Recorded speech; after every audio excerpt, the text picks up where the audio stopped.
আসসালামু আলাইকুম প্রিয় শিক্ষার্থী বন্ধুরা, আশা করি সবাই ভালো আছো। আমি আছি বাজার মডেলে খুব গুরুত্বপূর্ণ একটি অঙ্ক নিয়ে তোমাদের সামনে হাজির হয়েছি। ভেরি ভেরি ইম্পর্টেন্ট অঙ্কটি DU7 কলেজে 2018 সালে আসছে।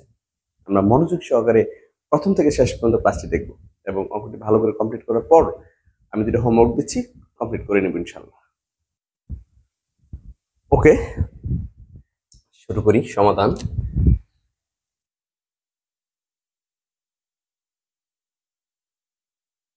কি বলছে? দেওয়া আছে চাহিদা ও যোগান অপেক্ষক। তো আমি একটু লিখে নিই যে দেওয়া আছে চাহিদা অপেক্ষক,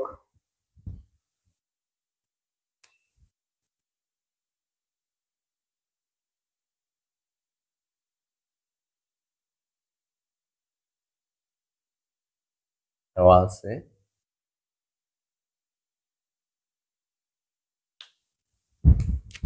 সমাধান এক করে নিচ্ছি। হ্যাঁ, দেওয়া আছে চাহিদা অপেক্ষক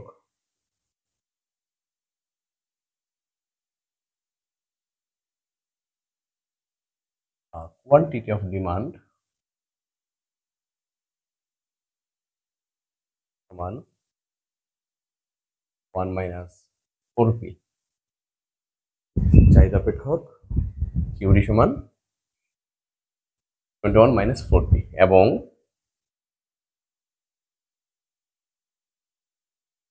যোগান অপেক্ষক পিএস সমান -3 plus 2p। আচ্ছা, আমাদেরকে শুরুতে বলছে ভারসাম্য দাম ও পরিমাণ নির্ণয় করো। তাহলে ভারসাম্য দাম ও পরিমাণ নির্ণয় করবো আমরা ভারসাম্যের শর্ত অনুসারে। আমরা লিখবো যে আমরা জানি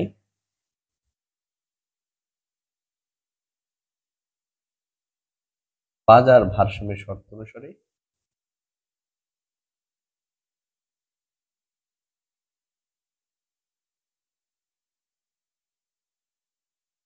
আমরা জানি বাজার ভারসাম্যের শর্ত অনুসারে কিউডি সমান কিউএস। আমরা জানি বাজার ভারসাম্য শর্ত অনুসারে কিউডি সমান কিউএস, অর্থাৎ চাহিদা যোগান পরস্পর সমান হবে। অতএব কিউডি হচ্ছে 21 মাইনাস এর 4p, কিউএস মানে 3 প্লাস 2p।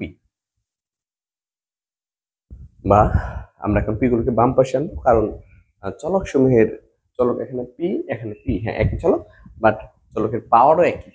পি এর উপরে 1, পি এর উপরে 1, পাওয়ার যদি একই রকম থাকে, এখানে 1 1 অথবা 2 2 3 3, পি এর উপর পাওয়ার যদি একই রকম থাকে, অর্থাৎ চলকের উপর পাওয়ার যদি একই রকম থাকে, তাহলে সমাধানের নিয়ম অনুসারে আমরা চলককে বাম পাশে রাখি, ধ্রুবকগুলোকে ডান পাশে রাখি। আর চলকের পাওয়ার যদি ভিন্ন ভিন্ন হয়, কখনো কোথাও 1 এখানে 1 এখানে 2 এরকম যদি হয়, হ্যাঁ, অথবা 2 3 এরকম যদি হয়, তাহলে চলক ধ্রুবক সব বাম পাশে রাখি। আর পাওয়ার যদি এক এক রকম হয়, একরকম হয়, 1 1 অথবা 2 2 বা 3 3, পাওয়ার যাই হোক একই রকম যদি হয়, তাহলে সেটা চলকটা শুধু বাম পাশে রাখবো আর ধ্রুবক ডান পাশে। এখানে পাওয়ার একই রকম, পি এর পাওয়ার একই রকম, শুধু পি গুলোকে বাম পাশে রাখবো আর ধ্রুবক গুলো আমরা ডানে নিয়ে যাব। -4p, এই 2p হচ্ছে প্লাসের, বাম পাশে সেটা মাইনাস হয়ে আসবে। এ হচ্ছে -3, এই 21 প্লাসের, ডানে গেলে সেটা মাইনাস হয়ে যাবে। বা মাইনাসের 6p সমান 24, 4p আর 2p হচ্ছে -6p সমান -24। বা p সমান -24 -6, এর মান হচ্ছে 4। তো আমরা পি এর মান কত পাইছি? 4 পাইলাম। পি এর মান 4 পাইছি। এটা হবে ভারসাম্য দাম, যেহেতু চাহিদার যোগান সম্মত অবস্থা থেকে পাইছি সেহেতু এটা হচ্ছে ভারসাম্য দাম। এখন পি এর মান যার সম্মত অবস্থা থেকে পাইছি, চাহিদার যোগান সম্মত অবস্থা, এই দুইটার যে কোনো এক অপেক্ষকে যদি বসিয়ে দাও, তাহলে তুমি ভারসাম্য পরিমাণটা পেয়ে যাবে। কিউডিতে বসাবে অথবা কিউএস এ বসাবে, যে কোনো একটা বসাইতে পারো, বসালে সেম মান তুমি পেয়ে যাবে। অর্থাৎ ভারসাম্য দামটা ভারসাম্য চাহিদা অথবা যোগানে বসালে ভারসাম্য পরিমাণটা তুমি পেয়ে যাবে, যে কোনো একটা বসালে হবে। ওকে, এখন আমরা লিখে নিই যে এখন পি এর মান কোথায়, চাহিদাতে বসাই ফেলি। হ্যাঁ, এখন পি এর মান কিউডি সমীকরণে বসিয়ে পাই। তোমরা চেষ্টা করবো সবসময় যেন চাহিদাতে বসাইতে পারো। কিউডি সমীকরণে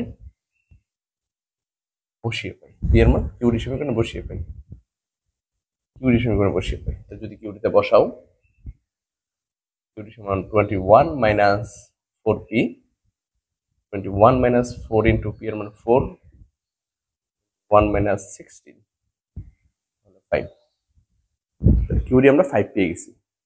ওকে, আর তুমি কিউএস এ যদি বসাও তাও তুমি 5ই পাবা। কিউডি অথবা কিউএস যে কোনো একটা বসালে হয়, কারণ আমি তো পি এর মান পাইছি ওই কিউডি আর কিউএস এর সমত অবস্থা থেকে, অর্থাৎ পি এর মান 4, যে কোনো একটা বসাও মানটা সমান হয়ে যাবে। ওকে, এখন আমরা অ্যান্সার লিখে দেবো যে অতএব ভারসাম্য দাম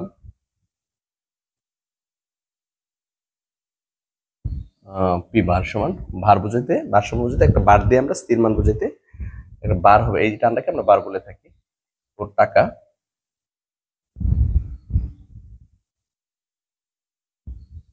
এবং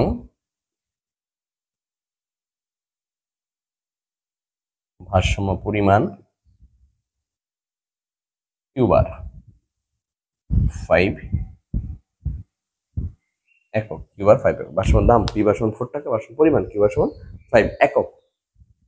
এইভাবে আমরা নাম্বার 1 করে নিব।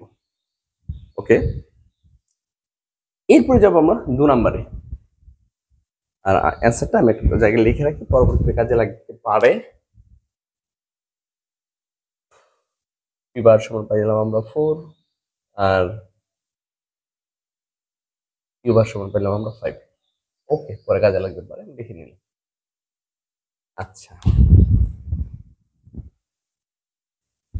আমরা এখন যাব 2 নম্বরে।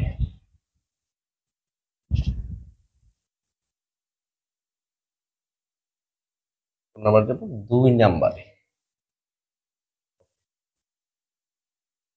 2 বলছে যদি বিক্রেতার উপর 15% করার করা হয়, প্রথমে আমরা নির্ধারণ করবো কার উপরে, ক্রেতার উপরে না বিক্রেতার উপরে? বিক্রেতার উপরে। বিক্রেতার সাথে সম্পর্কিত হচ্ছে যোগান অপেক্ষক, তাহলে পরিবর্তন হবে যোগান অপেক্ষক। আর যদি ক্রেতার উপরে বলতো তাহলে পরিবর্তন হতো চাহিদা অপেক্ষক। যদি বলতো বিক্রয় কর, যোগান অপেক্ষক। যদি বলতো ক্রয় কর, তাহলে চাহিদা অপেক্ষক পরিবর্তন হবে। ওকে, আমরা তো জানি বিক্রেতার সাথে সম্পর্কিত হচ্ছে যোগান অপেক্ষক। আর 15% করার, এখানে একটা জিনিস খেয়াল করতে হবে যে করার উপরে দুইটা ধরন আছে, একটা হচ্ছে একক প্রতি করার উপরে অথবা মোট টাকায় শতকরায় করার উপরে। শতকরায় করার উপর আর হচ্ছে একক প্রতি করার উপর। একক প্রতি করার উপর প্রতি একক থেকে গভর্নমেন্ট দিতে হয় 1 টাকা 2 টাকা এরকম। যদি বলে একক প্রতি 2 টাকা করার উপর হয়েছে তাহলে প্রত্যেক একক থেকে 2 টাকা। আর এখানে হচ্ছে 15%, অর্থাৎ প্রত্যেক 100 টাকা 15 টাকা দিতে হবে। এখন তুমি যত একক দ্রব্য তৈরি করো কোনো অসুবিধা নেই, প্রত্যেক 100 টাকা থেকে গভর্নমেন্টকে মানে 15 টাকা দিতে হচ্ছে। ওকে, তাহলে একটা হচ্ছে একক প্রতি করার উপর, আর একটা হচ্ছে মোট বিক্রয় মূল্যের উপর শতকরায় করার উপর। ওকে, শুরু করি, আমরা লিখে নিব যে বিক্রেতার উপর, লিখে নিব বিক্রেতার উপর, বিক্রেতার উপর 15% সমান হচ্ছে 0.15। এইভাবে লিখে নিতে পারো। 15% মানে কত? 0.15। 15% করা হলে, আর 15% 0.15 কিভাবে বুঝি আমরা? যার উপরে পার্সেন্ট দিবে, অর্থাৎ 15% মানে হচ্ছে যে সংখ্যার সাথে পার্সেন্ট থাকবে এই সংখ্যাটা উপরে থাকবে আর 100 নিচে থাকবে। ঠিক আছে, এইভাবে আমরা পার্সেন্টটা বের করতে পারি। যে সংখ্যার সাথে পার্সেন্ট দেওয়া থাকবে এই সংখ্যাটা উপরে, 100টা নিচে, এরপর তুমি ভাগ করে দিবা। এখানে যদি 15কে 100 দিয়ে ভাগ করি দেখবো 0.15 চলে আসছে। ওকে, বিক্রেতার উপর 15% 0.15 হারে করা হলে কর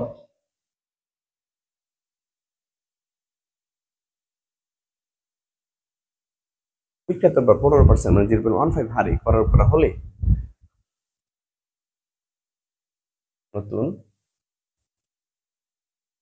যোগান অপেক্ষক হবে, বিক্রেতার উপর 15% করা হলে নতুন যোগান অপেক্ষক হবে, কি হবে দেখো, ইউ এর সমান -3 প্লাস 2, আর পি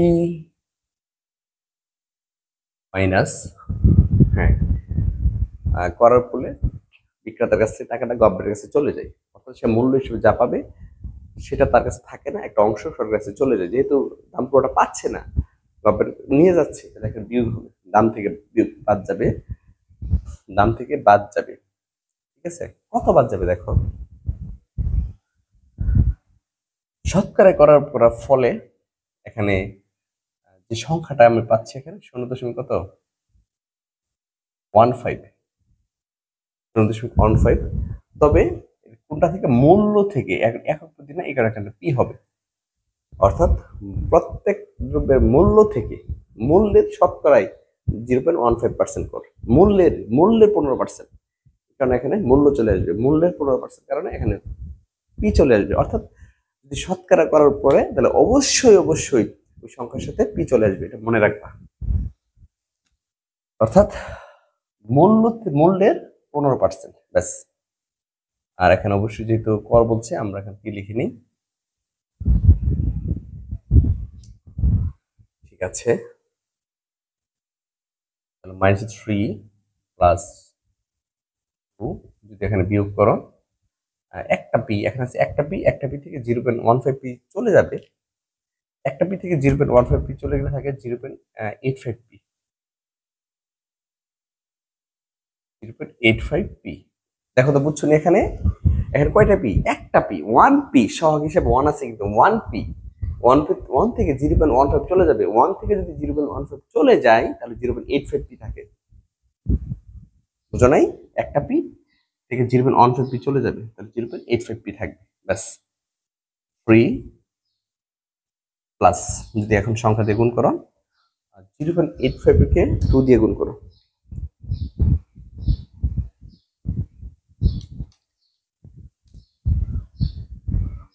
1.7 পি, 1.7 পি। এইটা হচ্ছে তোমার কর পরবর্তী যুগানপেক্ষক, কর পরবর্তী যুগানপেক্ষক। এখন তুমি ভারসাম্য শর্তে যাবা, দেখে নিতে পারো যে কর পরবর্তী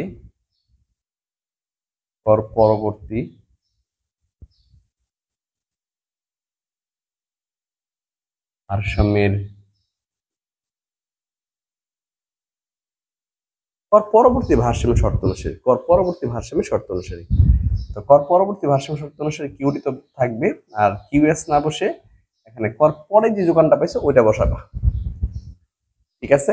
এখানে তো চাহিদা অপেক্ষক পরিবর্তন হয়নি যেহেতু বিক্রয় কর, তো আমরা কিউডি আগে টেনে রাখবো যা আছে তাই, আর যোগান অপেক্ষক নতুনটা বসাবো করার পরে যেটা, কারণ তুমি কিন্তু কন্ডিশনে দেখছো যে কর পরবর্তী ভারসাম্য শর্ত অনুসারে, ব্যাস। অতএব কিউডি বসাবা, কিউডি হচ্ছে 21 - 4p, আর কিউএসটি বসাবা এখন যেটা পাইছি আমরা 3 + 1.7p, 1.7p, ব্যাস। তো যেহেতু উভয়টাতে পি আছে আমি পি বাম পাশে নিয়ে আসবো, -3 - 21 -5.7p, 5.7p -24, 5.7p -24, p সমান -24 -5.7, p সমান ভাগ করে দেখো কত আসে, 24 কে ভাগ করব 5.7 দিয়ে, 4.21, 4.21। ওকে, এটা হচ্ছে কর পরবর্তী ভারসাম্য শর্ত অনুসারে আমি ভারসাম্য দামটা পেয়ে গেছি, হ্যাঁ, কর পরবর্তী ভারসাম্য দাম পেয়ে গেছি। এই পি এর মান, এখন তোমরা এই দুটো অপেক্ষকের যে কোনো একটা বসাই দিবা, কেউ কিন্তু আবার যোগানে বসাই দিও না, হ্যাঁ, এই যোগানে বসাই তার ভুল হবে, যোগানে যদি বসাতে দেয় কর পরবর্তী যে যোগান অপেক্ষক পেয়েছে ওইটাই বসাতে হবে। তো আমরা চেষ্টা করবো সবসময় চাহিদা বসানোর জন্য, তাহলে পি এর মান এখন চাহিদা অপেক্ষক বসিয়ে নিব, কারণ পি এর মান চাহিদা অপেক্ষকে বসিয়ে পাই, এর মান চাহিদা অপেক্ষক বসিয়ে পাই। তো চাহিদা অপেক্ষক যদি বসাও, তো কোয়ান্টিটি অফ ডিমান্ড কিউডি সমান 1 - 4p, 21 - 4 into p, p হচ্ছে 4.1, তাহলে যদি হিসেব করো 21 - এখানে লিখতে পারি 21। আচ্ছা 4 ইন্টু 4.21 16.84 বিয়োগ 21 4.16 4.16 পাইছি আমরা। এটা হচ্ছে ভারসাম্য পরিমাণটা পেয়ে গেছি কর পরবর্তী, ঠিক আছে? কারণ আমি পি এর যে মানটা বসাইছি এই মানটা কিন্তু কর পরবর্তী মানটা বসাইছি, তাই না? যে পরিমাণটা পেয়েছি সেটা কি ভারসাম্য পরিমাণ। তুমি যদি কিউএস টিতে বসাও একই মান পাবো। তো লিখে দেবো যতএব কর পরবর্তী ভারসাম্য দাম টি দিয়ে দিও। হ্যাঁ, কর পরবর্তী যেহেতু ভারসাম্য দাম পি টি সমান হচ্ছে 4.21 টাকা এবং কর পরবর্তী ভারসাম্য পরিমাণ কিউ বার টি সমান 4.16 একক। ওকে, এই হচ্ছে কর পরবর্তী ভারসাম্য দাম আর ভারসাম্য পরিমাণ। একটা বিষয় খেয়াল করো, আমরা তো জানি করার করলে দাম বাড়ে পরিমাণ কমে। যে শুরুতে দাম ছিল 4 আর করার পরে ফলে দামটা পাইছো 4.21, অর্থাৎ দাম বাড়ছে। আর শুরুতে পরিমাণ ছিল 5 আর এখন পরিমাণ কমে 4.16 হয়ে গেছে। অর্থাৎ করার পরে ফলে, কর ধার্যের ফলে, কর বৃদ্ধির ফলে দাম বাড়ে পরিমাণ কমে। ওকে, আমরা 2 কমপ্লিট করে নিলাম। এবার আমরা যাব 3-এ। সরকারের রাজস্ব আয় কত হবে? আচ্ছা, রাজস্ব আয়টা দেখবো কত হবে।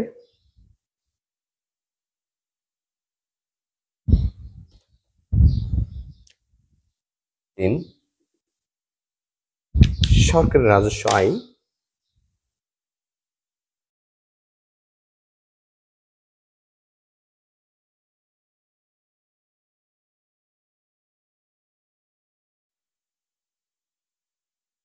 সরকারের রাজস্ব আয় সমান একক প্রতি 15%। তাহলে মূলত প্রথমে দেখতে হবে সে কত টাকা বিক্রি করছে, মোট কত টাকা বিক্রি করছে বিক্রেতা, আর মোট কত টাকা বিক্রি করছে সেটা হচ্ছে মোটাই। মোটাই পাই আমরা কিভাবে?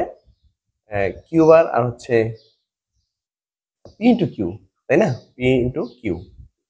আর যেহেতু এখন কর পরবর্তী সরকার রাজস্ব হয়, তাহলে আমরা দিব পি বার এখানে টি, কিউ বার টি। এটা হচ্ছে তার মোটাই। কারণ হচ্ছে শতকরা করার অর্থ যত টাকা বিক্রি করছে তার 15%, যত টাকা বিক্রি করছে তার 15%।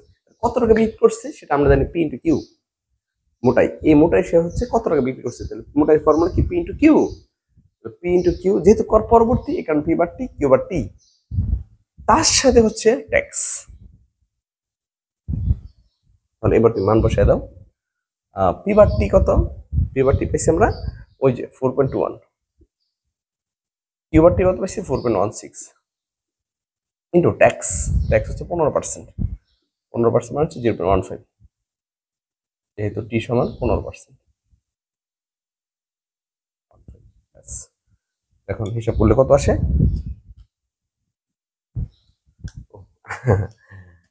এখানে মোটাই সূত্র এটা, সরি মোটাইটা। হ্যাঁ, রাজস্বটা কত হবে? রাজস্ব হবে এই যে পি বার টি ইন্টু কিউ বার টি ইন্টু এক্স। পি বার টি মান হচ্ছে 4.1 ইন্টু এইটুকু মিল হচ্ছে মোটাই 4.16 ইন্টু টি হচ্ছে 0.15। কারণ হচ্ছে যেহেতু টি সমান 15%, 15। তুমি একটু হিসাব করে নাও। 4.1, 4.16, 2.3।